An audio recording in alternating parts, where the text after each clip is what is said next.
An entitled trainer tried to destroy my trainee's first night. So I made sure she never worked in this industry again. Back in 2015, I was working my way through nursing school as a waitress. Our restaurant didn't advertise. We lived and died by word of mouth. This meant reputation was everything. That night, I was shadowing a new hire. He was an older guy, shy, awkward, and terrified of making a mistake. It was his very first night alone in his own section. And then she walked in. The leader. She was in her early 20s, flanked by 5 friends with massive attitudes. From the second they sat down, she smelled blood in the water. She began making impossible demands, special orders that weren't on the menu, claiming the other location did it for her all the time.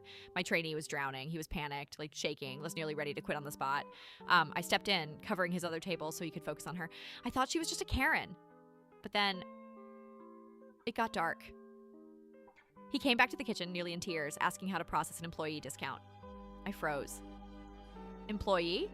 He whispered that this woman had spent the entire meal mocking him. She told him she was a trainer at our sister location and that he was the worst waiter she had ever seen. She spent the night berating a man twice her age just because she could. And now, she wanted multiple free birthday cakes, and she wanted the birthday song. Immediately, I wasn't just mad. I was lava. I told the trainee to prep the cakes but stay in the back.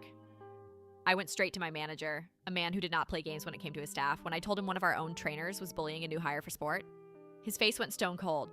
He grabbed her employee ID number for the discount and told me, "Go ahead. I have a phone call to make."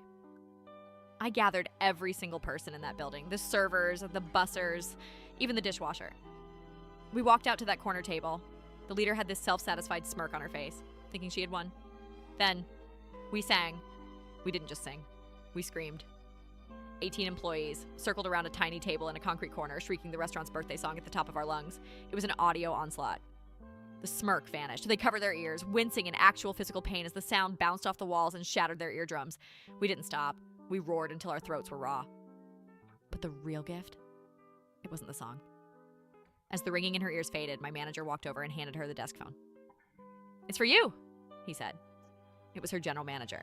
Watching her face go from entitled to ashen was better than any tip. She started to cry, begging, trying to explain why she shouldn't be fired on the spot. She didn't get the discount. She didn't get her job back.